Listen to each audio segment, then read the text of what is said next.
Hi friends, trading facts YouTube ఛానల్కి స్వాగతం. ఇప్పటి వరకు మన ఛానల్ సబ్స్క్రైబ్ చేసుకోకపోతే దయచేసి సబ్స్క్రైబ్ చేసుకోండి, ఛానల్ని ఆదరించండి. ఇప్పుడు మనం ట్రేడింగ్ చేయబోయే ముందుగా కొన్ని ముందుగానే ఒక లెవెల్స్ అనేటువంటిది గీసుకుంటూ ఉంటాం. ఇప్పుడైతే మార్కెట్ అనేటువంటిది అయిపోయింది.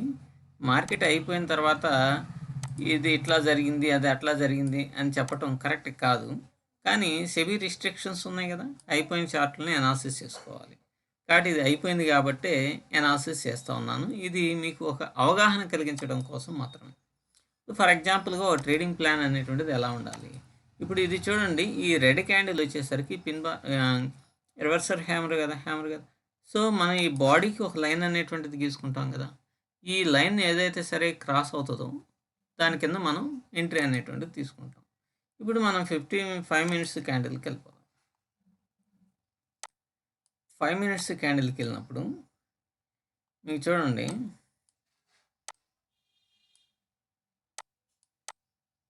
ఇక్కడ ఈ లైన్ గీసుకుందాం. ఈ లైన్ని కిందకి వచ్చినప్పుడు మనం ఎంట్రీ అనేటువంటిది తీసుకోవాలి. అంటే ఈ రెడ్ క్యాండిల్ ఉన్నది కదా, ఈ రెడ్ క్యాండిల్ అనేటువంటి దాని కింద ఎంట్రీ అనేటువంటిది తీసుకుంటాము. తీసుకున్న తర్వాత ఇది స్టాప్ లాస్ అయింది. ఖచ్చితంగా అయింది, నాకు కూడా అయిందనమాట. ఎందుకంటే ఈ లెవెల్ నుంచి కిందకు వస్తున్నప్పుడు ఖచ్చితంగా ఇది ఒక రిజెక్షన్ పార్ట్ కాబట్టి, హ్యామర్ వేసింది కాబట్టి ఇది ఖచ్చితంగా కిందకి అనేటువంటిది వస్తుంది, రావాలి. అయితే నేనేమని చెప్పాను, 2 లైన్స్ అనేటువంటివి గీసుకోవాలి. అప్ సైడ్ వెళ్తేనేమన్నా అప్ సైడ్ వెళ్తే పైకి వెళ్ళేదాన్ని, డౌన్ సైడ్ వస్తే కిందకు వచ్చేదాన్ని ఇన్ని గీసుకోవాలన్నమాట. నేనేం చేశాను, ఇది డే క్యాండిల్లో ఉన్నది కాబట్టి ఈ క్యాండిల్కి రెడ్ లైన్ అనేటువంటిది ఇచ్చామనుకోండి. సారీ, ఈ లైన్కి ఒక రెడ్ లైన్ అనేటువంటిది ఇచ్చాం. అంటే రెడ్ లైన్ అంటే దాని అర్థం ఏంటి, దీనికంటే కింద వచ్చినప్పుడు మనం సెల్లింగ్ అనేటువంటిది చేస్తాం. ఖచ్చితంగా ఇక్కడ మన ఎంట్రీ పాయింట్ ఇదే తీసుకుందాం, బట్ స్టాప్ లాస్ అనేటువంటిది ఎస్ఎల్ హిట్ అయింది. ఓకే, కానీ మనం ఇంకొక ప్లాన్ కూడా ముందుగానే గీసుకోవాల్సింది. మనం దాన్ని గీసుకోలేదు. నేను అయిపోయిన తర్వాతే, ఇది ఫెయిల్ అయిన తర్వాతే మరొక లైన్ ఎక్కడైతే ఉంటుంది అనేది ఆలోచించుకోవడం జరిగిందనమాట. ఇప్పుడు మనం ఒక 15 మినిట్స్ క్యాండిల్కి వెళ్తే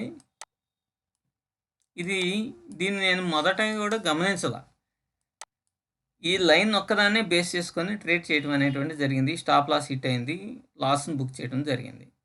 నేను అనేది ఏంటంటే, ఇక్కడ కూడా తర్వాత మనం ఇక్కడ చూడండి, ఇక్కడి నుంచి పైకి వెళ్ళింది, కిందకు వచ్చింది, మరలా పైకి వెళ్ళింది, కిందకు వచ్చింది. సో ఇది స్ట్రాంగ్ సపోర్ట్గా ఉంటుంది, అవునా. ఈ స్ట్రాంగ్ సపోర్ట్ నుంచి మనకేమవుతుంది, దీన్ని బ్రేక్ అయితే కిందకి రావాలి.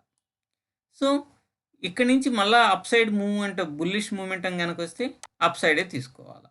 కాబట్టి ఇక్కడ చూడండి, మనం కనుక ఇప్పుడు ఒక 5 మినిట్స్ క్యాండిల్లోకి వెళ్ళామనుకోండి, ఇక్కడ కూడా ఒక హార్జెంటల్ లైన్ అనేది గీసుకున్నాం. ఇక్కడ నుంచే కదా అసలు మెయిన్ పాయింట్. దీనికి వచ్చేసరికి బ్లాక్ పెడుతున్నాం, ఎందుకంటే దీని అబౌవ్ మనం బై చేస్తాం. ఇక్కడ 2-3 లెవెల్స్ ఉన్న ట్రేడింగ్ జోన్గా నేను ఇది నిర్ణయించుకోవాలన్నమాట, ఈ రెండింటి మధ్య ఉన్న గ్యాప్.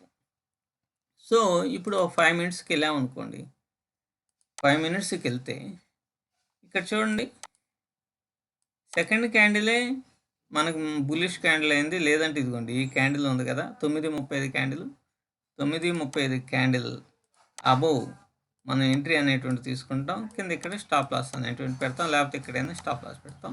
ఇది మన ఈ రెడ్ లైన్ టార్గెట్ అవుతుంది. అయితే నేను ఇది చేశానంటే నేను చేయలే. నేను ఏ కాడికి ఏంటంటే ఈ రెడ్ లైన్ని బేస్ చేసుకొని ట్రేడ్ అనేటువంటిది ప్లానింగ్ అనేటువంటిది చేసుకున్నాను. ఎందుకంటే ఇది కొంత అయినా సరే ప్లాట్గా ఓపెన్ అయ్యేసి కొద్ది పైకి వెళ్తుంది అనేటువంటిది నా ఎజంప్షన్ అనమాట. కానీ బాగా గ్యాప్ డౌన్ అయ్యి మంచి బులిష్ క్యాండిల్ వేసి ఇదేంది.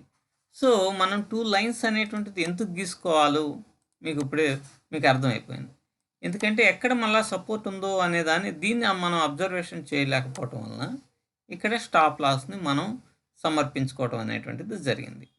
కానీ ఇదే ఫస్ట్లోనే ఈ అబ్జర్వేషన్ కూడా, అంటే నా ఎజంప్షన్ ఏంటంటే మార్కెట్ అనేటువంటిది నిన్న పడ్డ బుల్లిష్ ఫామ్లోనే ఉంటుంది, ప్లాట్గా ఓపెన్ అయ్యి ఇక్కడ నుంచి ఒక మంచి బుల్లిష్ క్యాండిల్ వేసి పైకి వెళ్ళి ఈ లెవెల్ వరకు వస్తుంది అనేది నా కాన్సెప్ట్.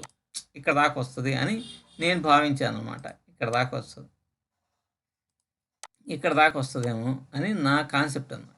సో, ఫ్లాట్‌గా ఓపెన్ అవ్వగల బాగా గ్యాప్ డౌన్ అయ్యి పైకొస్తా ఉన్నప్పుడు నేను దీని ముందున్నటువంటి సపోర్ట్స్ లైన్స్‌ని గనక గీసుకున్నట్టయితే, ఇక్కడే మనకి ఎంట్రీ అనేటువంటిది దొరికేది. ఇక్కడ రెడ్ క్యాండిల్ ఏసినప్పటికి గూడా ఎంట్రీ తీసుకునేవాళ్ళం కాదు. ఎందుకని తీసుకునేవాళ్ళం కాదో గూడా ఇక్కడ చెప్తాను. ఇప్పుడు ఇంత పెద్ద బుల్లిష్ క్యాండిల్స్ పడేసేసి మార్కెట్‌ని ఇక్కడి నుంచి కిందకి పానీయకుండా చేస్తున్నాయంటే, ప్రైస్ అనేటువంటిది ఈ ప్రైస్ దగ్గర మంచి సపోర్టర్స్ ఉన్నారు. పడనీయకుండా అప్ సైడే తీసుకొనెళ్తారు అనేదే కదా అర్థం. అందుకనే కదా ఇక్కడ 2 మంచి 22,336 ఒక మంచి సపోర్ట్ ఉంది. 22,310 మంచి సపోర్ట్స్ అనేటువంటివి ఉన్నాయి కాబట్టి, మార్కెట్ ఎట్టి పరిస్థితుల్లో కిందకి రాదు. సో థాట్ ఇక్కడ మన ట్రేడింగ్ ప్లాన్ అనేటువంటిది లాజిక్‌ని కొంత మిస్ అయింది. ఈ లాజిక్‌ని మనం గనక ప్లాన్ చేసుకున్నట్టు బాగుండేది. So that today stop loss hit అయింది. Thank you. Thank you very much.